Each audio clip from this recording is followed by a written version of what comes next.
All right, all right, all right. Good people, good people. What's up? Is your boy Val? And Zyrus, we back. Center Zone with V and Z. Yes, Happy sir. summer. Happy July. We here. We live. It's hot. We good though. We good though. It's 716 day here in Buffalo. So shout out to our Western New Yorkers, our Buffalonians as we call them. I'm decked out in some of my local gear. Got a little bit of living beat hat, Buffalo 716 shirts and Bill shorts on. So I'm feeling good, man. Training camp is right around the corner. Let's start this Um, off. I gotta kill his wasp real quick. Hold Yeah, up. go ahead, man. See, this is real life. You getting real action to start the pod off, man. You getting Z trying to kill a wasp. You getting me running through my wardrobe. But we back. We're happy and excited that training camp is finally amongst us. Like many other jobs, if you're listening, if you're watching, um, PTO is always important around this time of the year. So us as a podcast, we kind of extended our break a little longer. Took about a month since we last recorded, but glad to say that we back fully active, ready to roll with you guys. We'll try to make swift announcements next time. There is a delay or there is a bigger break, but as I mentioned, I was telling them, Z, sometimes even the podcasters got to take PTO too. Sometimes you got to, you gotta use some extra Oh, days, it's right? like that sometimes. Listen, summer stuff. There's so much going on, man. Listen, July got a million birthdays, a million events. You have Facts. 4th of July mixed in there and family visiting, all that good stuff. But All that. important thing is we back. Training camp is a week away. Yep. So now it's time to get real. It's time to get serious. Time to get locked in Like and get Marv said, ready for this week. I'd rather be, man. This is, good time to be a football fan. I know, some of my favorite training camp memories go back to being a kid, teenager, and just kind of getting out there for the first time, smelling the grass, seeing these big humans, you know what I mean? 6'5", 300+ pound guys. Like, whoa, these are real life NFL players. I remember going to a training camp back in Cleveland, seeing Tim Couch and them boys, Dwayne Rudd and a couple other guys. I'm like, oh boy, this is real life. These NFL players are the real deal, Holyfield. Not to mention, our own players in our own backyard. But Z, I know you got a couple things going on this week, man. We want to first off, man, what you got going on outside of the sports world, man? I saw you received another award. You want to just tell our listeners about that? Yeah, man. I'm blessed, man. I was able to get. For those who don't know, my day job or my day and night job. I am a real estate agent up here in Buffalo. So I received a gold award, meaning I was the second highest selling agent in our office for this past year. So I got that over the weekend at our anniversary event. So it's always dope to one be recognized for stuff like that. But for me, it just helps me realize the impact that I can have with folks. It's bigger than an award, it's bigger than recognition, but realizing the amount of folks that I've helped over the years is a fire experience though. So appreciate you bringing that up, Val. But yeah, I was able to get that award over the weekend, so that was definitely fire. Had to, man. I've been a part of those celebrations before, and I can say that the man works for a great company, but impacting lives in a way that you do, man, that got to get mentioned. You know what I mean? We talk sports, we talk about these $1 million athletes. Ain't nothing wrong with talking about what we do and how we change lives in our respective fields. And on top of that, I might as well shout out you as well, celebrating your birthday this week. So by the time this rolls out, guys, make sure y'all show my boy Zyrus some love. Birthday is on, was it 17th? Because today, yeah, Yeah, we on the 17th. We out here, baby. all right. It could have been. It was very close to being 716, but Yeah, it's all good. It worked out the way it was supposed to. exactly. You know what I mean? So my man celebrating, I'll just say it, 36 years. Yes, sir. It's a beautiful So, thing. yeah, so it's a beautiful thing. I'm 36, so I know what it feels like. It just feels like another year, but it's another year to be grateful, right? You know what I mean? Just being able to breathe, wake up, take care of your family, see your family, and enjoy this life that God has given us. And on the other note, because I got to get the real life shit out the way before we talk sports, I also am moving forward in my own career in a different direction. All right, got a new role, new company I'm working with. First time in my life having a Monday through Friday job. it only took 20 years, but nah, Something like it's it. yeah, but it's a blessing though, something I was praying on and trying to keep close to myself, but it worked out the way it was supposed to work out, and truly happy, truly thankful for the support that I got at my last position. I was at Ashley's, for those who don't know, furniture out there in Orchard Park. So shout out to my Ashley family. Shout out to all the people who I helped develop and grow over that course of the time. And as I told a lot of people, y'all don't have to lose my number. My number is still the same. I'm still going to be the same individual, just going to be collecting checks from a different place. That's about it. But thankful for my support, Z, my family, my wife's family, my wife, my biggest fan, and also everybody else who checked in on me over the last few months. So salute. And now it's on to the grass or the turf. All right. So man, where do we start, Z? Man, I'll let you jump it off, man. Where do we start? I mean, we're in the month of July. We're a couple weeks away from preseason, the Hall of Fame game, I guess. But where would you like to start? It's for me. This is like the time of year when football starts to get real.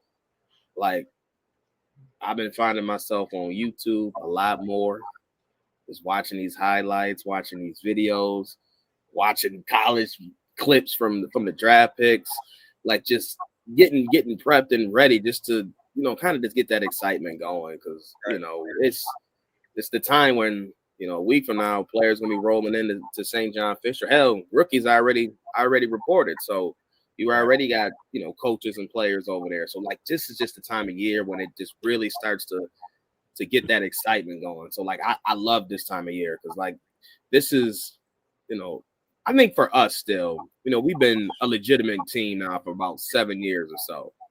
But even when we weren't good, this was still that hope season. Like, you know what?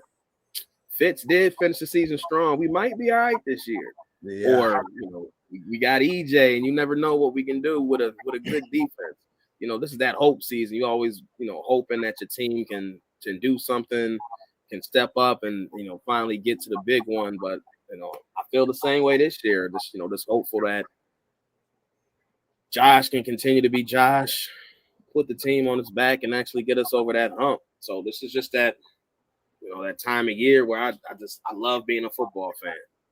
Yeah, I agree, man. It's one of those bittersweet feelings as a sport fan, because you are like getting through the summer, as you mentioned when we first started off, with family, just so many different things go on in the summertime. You get busy at work, sometimes you get extra time off at work, you take a couple vacations, you blink, and next thing you know, you're getting ready for the home opener, right? And before the home opener, we know we got practices and we get the training camp notes, the Sal Capacios of the world, the Matt Perenos, the Josh Reeds, and you're looking at Josh getting back to throwing, putting on the helmet and doing his handshakes with Shavers and Keon Coleman. So it's exciting, and it's like, are we really at the halfway point of summer? Yep. So I try to, you know what I mean? So I try to embrace both, because I'm just like, I know what this means for the summertime. You know what I mean? I know we got bugs and 90-degree weather, but I mean, it's also a good time, because guess what? You ain't got to start your car up 20 minutes ahead of time and bring out the shovel just to get past your driveway. So, but sports is a beautiful thing, because we know whether it's basketball, baseball. I know it's going through the All-Star game right now, WNBA this week as well. It can get very boring from a TV standpoint in July, right? You know what I mean? We don't got NFL Network giving us, 3 to 4 games to watch on any given day, or just being able to go on ESPN and they actually really talking about something. Like right now, what's the latest news clip, ranking the top 10 quarterbacks, and where should Jalen Hurts be, right? Where should what's his name, Justin Herbert be, which we can get into our own top 5 going into the season. But like, this can be a dull time if you like watching stuff on TV. You kind of got to do what you said. You got to go on YouTube. Watch 40 minutes of Josh Allen highlights. You got to watch Keon Coleman rookie highlights and kind of go through all of that. So, I look forward. I think the most right now is just the training camp highlights. The quick observations, like I said, from the reporters who do such a great job, because I know their job is not easy either. I think we take for granted, Yeah, we take for granted the Joe Buscalias and the guys who put the boots on the ground, and then we Where them go fans at? My bad. fans that yeah for sure. But but it's going to be you mentioned this a little bit, and I'll get your take on probably one of your best training camp stories over the last decade or last 20 years. We can even go back, but like it's always fun to see who going to be that star, right? Who going to be that last man to make the 53 that everybody was rooting for, the Christian. And the big thing about this, Hard Knocks is there too. So not only are we getting the usual content from our local folks and the national ones that trickle in here and there, but you got the HBO cameras there nonstop. So it's going to be an actual deeper level. So like this is probably going to be the most insight we ever get from a training camp. So like it's definitely an exciting time. Not to mention probably Bills Embedded probably going to still do their series again. Yeah, I mean, I would assume they would still do their thing, which I love those embedded series. Like they do a great job of that. Even like the Beyond Blue and Red series they do is also fire. Like they do a great job of their content creation. Their team is, I don't know who's on it, but they do a great job. You on it.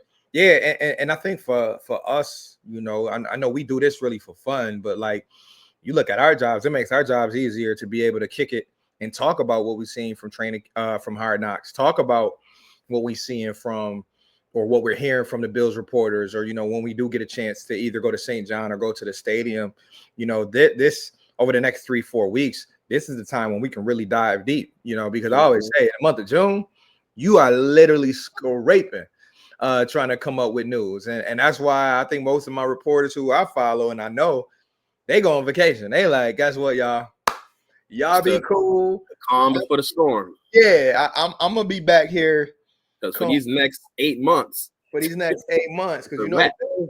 Bills don't stop playing till normally late July. Hopefully we get February this year coming up, but normally it's a, like you said, it is a long process. We'll just call it that. It's a long process. But excited because, like you said, the whole HBO aspect, man, that's gonna shed a whole new light on the McDermott being communication on the rookies, how they get kind of treated. Because I always love, I think you'll probably agree, when you get the rookies to get in front. You know what I mean? They do their little talent show. Oh yeah, to sing or do a magic trick. And we got some interesting dudes. Max Harrison, I think, is a strong personality as a rookie. I would like to see who else we got on there. Deion Walker.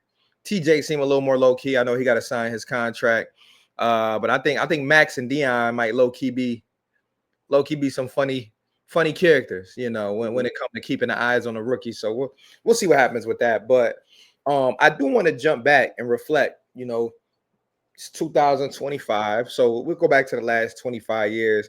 Is there one player in the back of your mind that stood out to you in training camp that actually ended up being something that you can be proud to say you kind of caught that shot? Like, because I'm making you go in your bag now, because I'm really just reflecting on 25 years, and we all do it.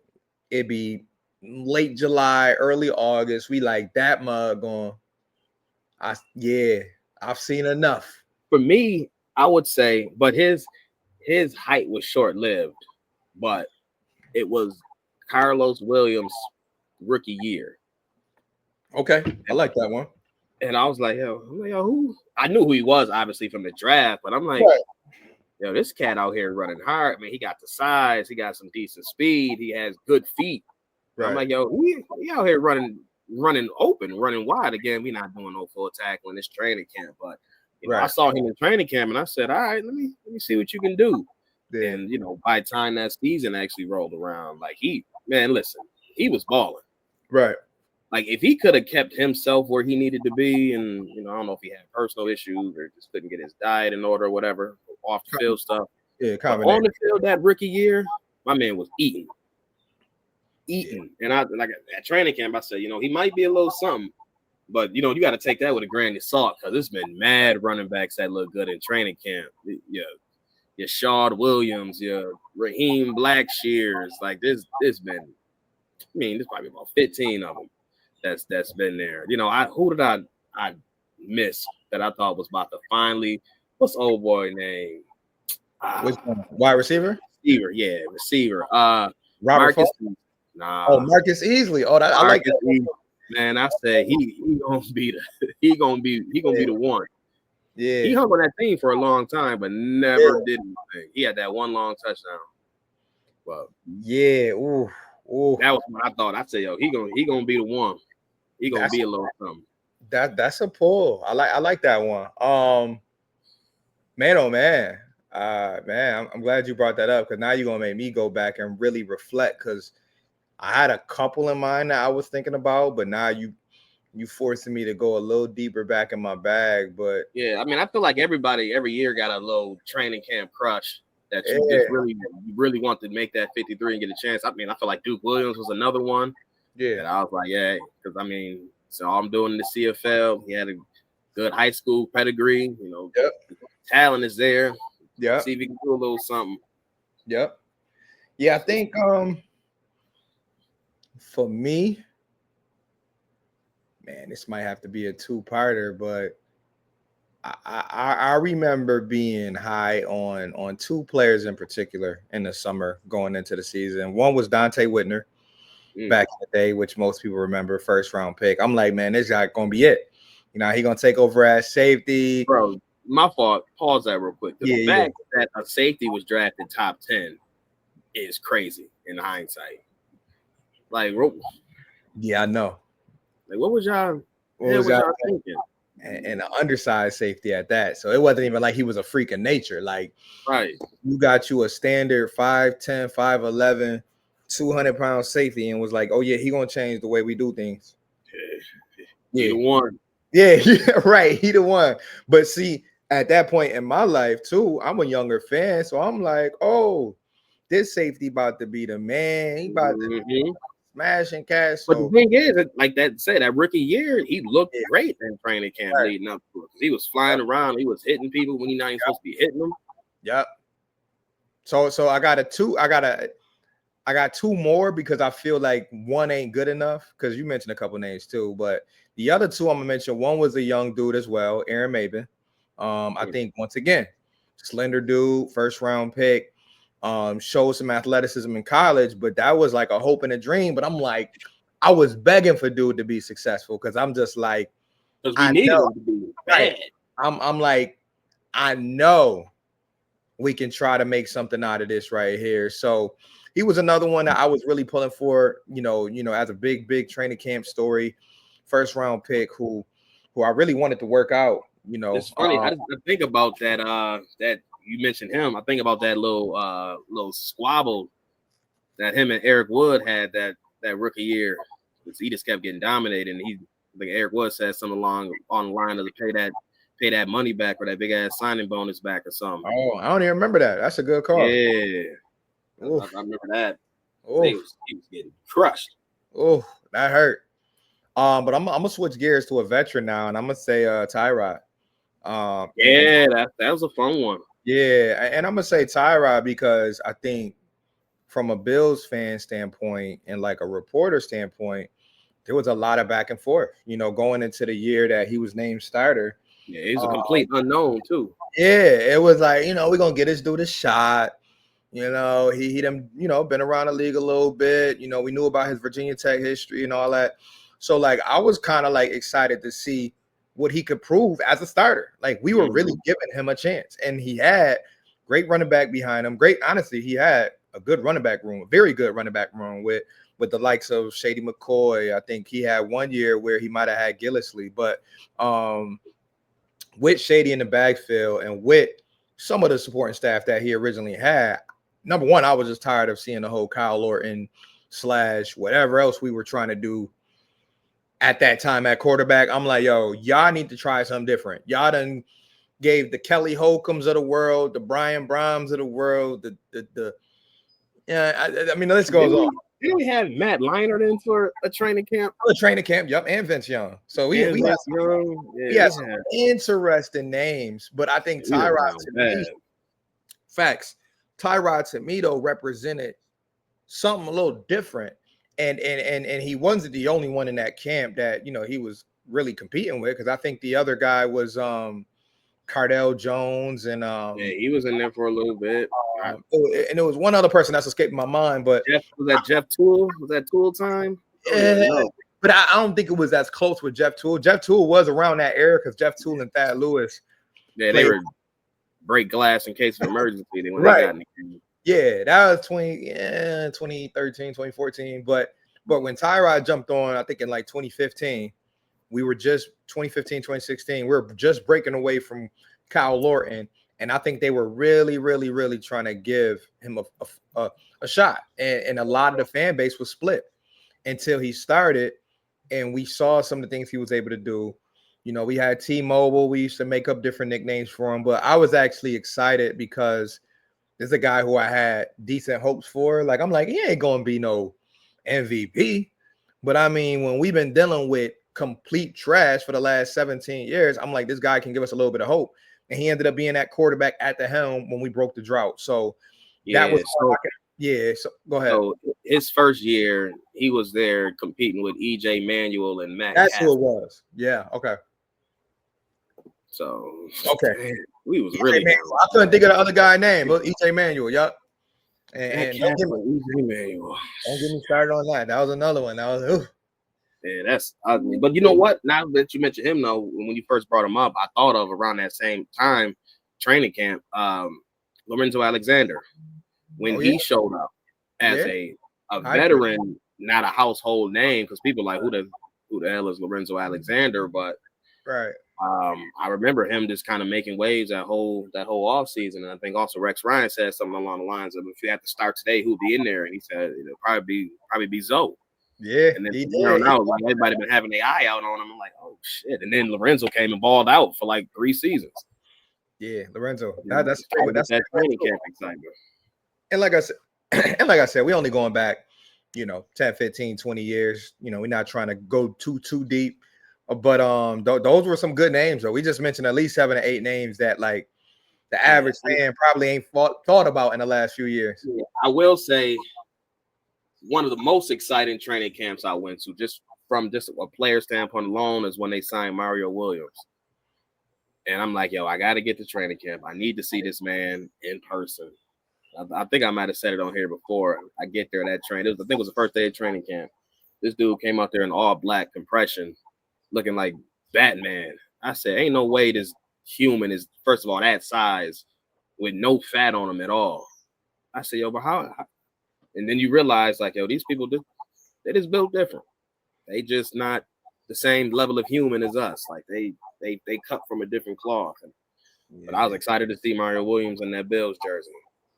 Yeah, that was an exciting time, because I remember I was actually not living in Buffalo. I don't think I was living in Buffalo at the time, and I think that was what, 2012. Yeah, something like that. Yeah, and I was not home to be there for the excitement, but I remember how happy I was. Just being a fan. I'm like, oh, we got Mario Williams, and not only that, you put him next to a Kyle Williams. You go and get a Jerry Hughes. You draft, I think, Marcel Darius. So you got the that line was that line was nasty, man. The cold front. Yeah, man. Then that line running that wide 9 out there when fucking not Mike Pettin, but Jim Schwartz was there. Yeah, them boys cooking. Yeah, it was a lovely front. The Rex came in and messed it all up. I know, because Rex wanted to go 3-4. Let me bring my brother in. Stand up Mario, and I'm gonna move Jerry around. I was like, yo, bro, you doing too much.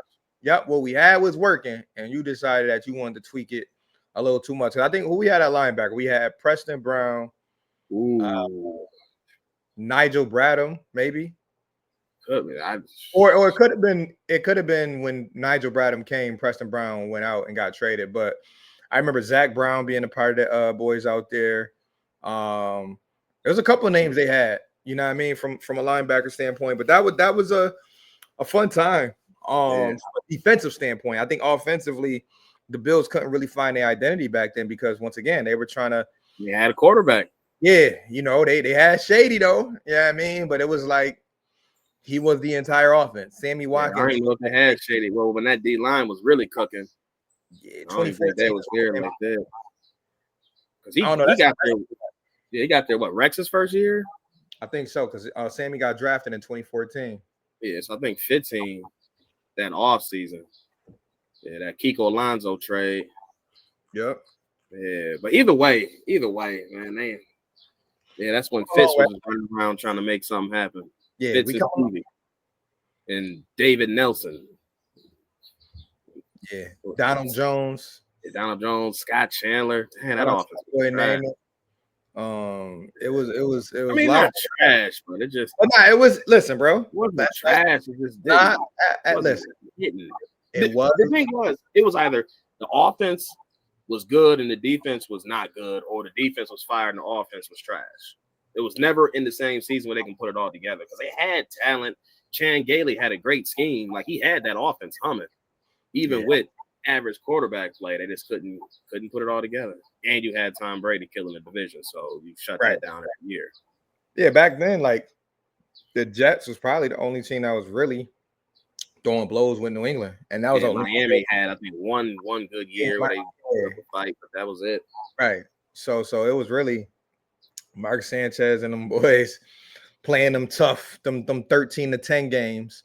Yeah, and you know, can't wait, Bart Scott. You know what I mean? But can't wait. Nah, that was funny. But I do want to fast forward real quick because I did promise to my guy here that we're gonna do a shorter pod because next week we do want to preview that we are going to get a reporter on the line. He going to separate some time. I won't even drop his name. I'll just wait for it to come out. He going to spend some time with us, whether it's virtual, whether it's in person. I would love to do it in person so we can get outside, hear the birds chirping, and, you know, throw some shorts on and really get that training camp feel as we discuss the Bills. But you know, we felt it was important to get a Bills reporter on just because we know with HBO coming to town with Josh fresh off an MVP season, with this being the final season in that stadium, there's a lot of inside, you know, conversations that will be had, and we just want to kind of feel the excitement from a reporter himself. So definitely looking forward to a sit down with one of my good people, one of our good friends, and that's going to be in the next couple of weeks. Like I said, I want to say it's going to be next week's episode, but my man is about to have a crazy hectic schedule, so please be on the lookout for that. But I think one of the last few things we should definitely end on is, you know, with rookies reporting this week, we got the veterans reporting next week. We talked about it a few weeks ago. I know it was almost a month ago now, but is there one, if we can just say one specific positional battle that will have your eyes glued from day one? What do you have that being and why? It's going to be wide receiver the entire time. Okay. All training camp, my eyes going to be glued on the receiver, and, you know, connected to that, it's also going to be cornerback because, you know, they're going to be going against the cornerbacks one-on-one. So looking at that CB2 position, you know, battling out between Hairston and White for the most part, and really receivers, that 4-5 receiver battle, even 6, like just seeing how this is going to shake out, who's going to separate themselves. Can one of these veterans, you know, bring something on special teams that can, you know, help their case? Or are they going to be maybe keeping a 6 receiver just for some special team purposes? But seeing how that back end shake out, we know Palmer's in there, we know Coleman's in there, we know Shakir's in there, but, you know, obviously Elijah Moore is in the mix. Obviously Curtis Samuel's in the mix, but who's going to separate themselves? Who's going to try to take some of the lion's share of reps and snaps? So just seeing the energy that brings, because, you know, competition brings the best out of anybody. Right. There's no way around it. So these boys are, you know, it sounds dramatic when I say it, but, you know, someone like Elijah Moore, you know, you fighting for your football life. You want another 1-year prove-it contract. This can either make you millions or make you be a 1-year contract guy for the rest of your career. You know what I mean? So it's a big season for someone like him. And same with Curtis Samuel. You know, he's someone that can either make himself some good money or also just be a guy that you just throw in the mix at a vet minimum contract. So they both got something to prove. Yeah, I was thinking similar, but I feel like wide receiver is always that one that we go to because I think most entertaining. Yeah, that 3 through 6 is gonna be fun, right? Elijah Moore to me has a very, very good chance of being our number one receiver. Very intrigued with him. Yeah, he has a very good chance of being our number 3. Like I said, I don't want to jump him up too much because I really do feel like Keon is going to fall somewhere between, 800 receiving yards to 1,100. Like I'm expecting a nice. I think Keon is going to get a lot of snaps, right? Because he is a outside weapon, right? But I think Elijah Moore has the potential to put some big plays up. It may not be a ton of volume. Yeah. But I think when he's on the field, it's going to be someone that the defense is going to have to key in on. If him and Josh can get on the same page. I like his role being very similar to Cole Beasley / Emmanuel Sanders, where I feel like if he can win those reps, like I said, get on the field as a third or fourth wide receiver, he will find himself easily with over 50 catches.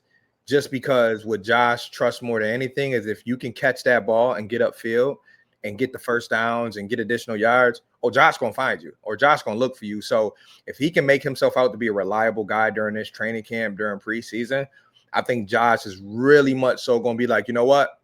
I got somebody in him. Just how he found out through certain portions of the first half of the year that Keon could be somewhat reliable on the outside. I know in the second half of the year, Keon didn't have the second half he wanted, but first half of the year, there was about a 3-game stretch where Keon became one of Josh's top go-tos, whether it was in the middle of the field, down the sideline, he started to build that trust. So I think when you're Elijah Moore, even Josh Palmer, I think the best thing they can do to help themselves, because it's really going to be Josh Palmer, Elijah Moore, and Curtis fighting for the third most snaps out of that wide receiver group. Now we can all mix them up and they can play 40, hit it.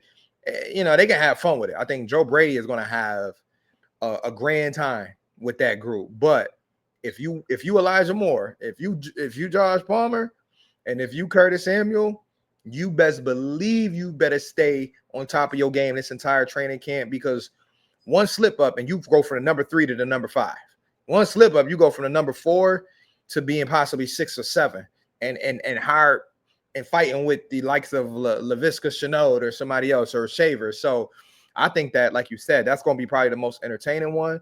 CB2, I can agree on that as well, because I need to see what Max looks like. When it's 95 degrees and you guarding Khalil Shakir in the slot, or you guarding Keon Coleman outside. What that look like in the red zone?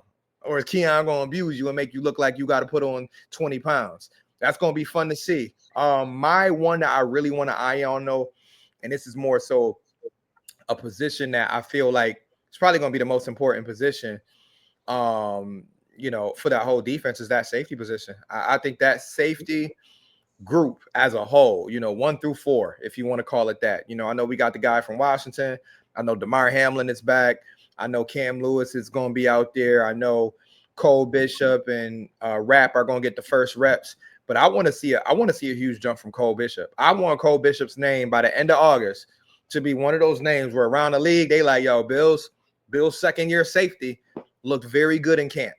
And now that's hard to do when you got Josh Allen throwing the ball around. I mean, he's not going to be able to have like 10 interceptions come end of August in practice.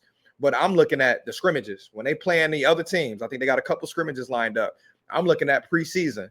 When you playing another team, can you make some of those flash plays that you made in college that can make McDermott, make Babbage, and those guys say, okay, yeah, we got us our next safety? Because you think about it. Micah Hyde retired. Jordan Poyer is gone. Taylor Rapp, we already know, he can be a playmaker at times when he's on the field. But I'm talking about, I don't even want to finish the sentence with at times. I'm talking about the Bills need their next best safety to come up, and they needed to come up within the next 12 months. So if it ain't Cole Bishop, then we already know next year, first 2 rounds, once again, we need to go safety. We just need to keep swinging until we get that safety, because in a McDermott defense, safeties are very, very important. You got to have range. You got to be able to come up and tackle. And right now, Cole Bishop has a chance. If he can claim that starting spot, which I believe he will, he has a very, very good chance to take that next step. And if he takes that next step, along with getting CB2 solidified, along with the front 7, doing what we expect them to do, this should be top 2. This defense should be top 3. But Cole Bishop has to take the steps. So I'm going to be glued in on him to watch his demeanor, watch how he is out there, because, man, if he can look like he did at Utah, man, oh, man, we cooking with grease, as they like to say. That safety room, it needs him to step up, because without him taking that job, it takes a lot of steam off the back end of that defense. Because if you got to throw in a Damar Hamlin, your floor is fine, but you're losing that top end ability. You're losing the fastball. You got someone who can be where they're supposed to be, but you're not doing anything exotic. You're not getting the big splash plays. You need someone with the type of athleticism that Cole Bishop has, because it gives you more flexibility. It gives you and Bobby Babbitt the ability to play around with the defense, or play around structurally a lot more. So, like, this defense needs Cole Bishop to step up. If we're halfway through training camp or at the end of training camp, and Cole Bishop hasn't solidified his spot as a starter, I think that safety room has the potential to be an issue, because you have guys that are there, but no one that is going to be able to really take those reins. Yeah, because now you're going to need a sleeper to step up, like a Derek Force. Like I keep saying his name, because I'm like, if anybody is going to do any surprising, if there's going to be a surprise at that position, it got to be him. But I honestly, I don't want it to have to get to that. But you do have a guy with starter experience who was at one point a pretty strong safety, and from a hitting standpoint, from an instinctive standpoint. So I'm honestly kind of intrigued to see what he looks like, at least with the second unit, because we do need a 3 or a 4 that we don't have to be like, man, well, there's Damar Hamlin, we're going to get. And that's not no knock on Damar, but it's like, we already know what you're going to get. Yeah, you know what you're going to get. It'll be a solid floor, but also a limited ceiling.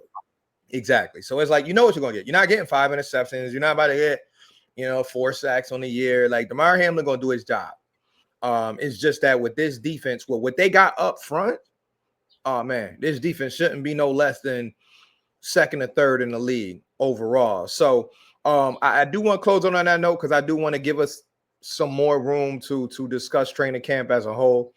Like I said, with some guests coming on soon, I think that we can dive a little deeper into what to expect, week 1 of training camp. Like we already mentioned, I look forward to the breakdowns, the observations, HBO and St. John Fisher at the stadium for the blue and red. It's going to be so much going on, and everything going to fly by quick. We're going to blink, and we're going to be talking about week 1 preseason recap. Yeah, or talking about week 1 period, like Sunday Night Football. Like, so I'm excited. I know you excited. Enjoy your birthday, Z. I'm sure I'll be in communication. Yeah, I'll chat with you offline and see if y'all do anything crazy. I know, we got our high school doing a little fake reunion joint this weekend or something. So I don't know. I could possibly run into some alumni this weekend. But I don't know if you saw that. Did you see it on Facebook? Not at all. This ain't 20 for y'all, is it? No, y'all 20 next year, right? Nah, this was like Hutch Tech period alumni at Riverworks this weekend. Like this upcoming weekend? Yeah. I'll tell you more. I saw it the other day. I'm breaking news to you. Yeah. I know, right? Mad random, right? It was an alumni group on Hutch Tech. They kind of put up some events. I think the old heads planned it, but then they left it open for like any alumni for some of their activities. And one of theirs is Riverworks this weekend. So definitely gonna shoot you that.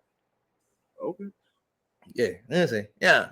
Beautiful weather though. We got 85, 90 degrees, y'all. Please be safe out there. Stay hydrated. Number 1, stay hydrated. Drink your water. Mind your business. Stay out of people's foolishness. Listen, that's how you stay alive. Mind your business. It's hot out here in these streets. 100%. 100%, man. Literally. I don't even know, and I love it. Stay in your lane. Get home safe. But either way, I'm Cyrus, and we got Vel over here too, and we are the hosts of In the Zone with V and Z. We will be back next week, and we appreciate y'all for rocking with us another week. So like, share, subscribe, tell a friend to tell a friend. Just make sure you come back in and lock in with us next week. Peace out, man. That's all we got. Talk to y'all next week. Appreciate y'all. Peace.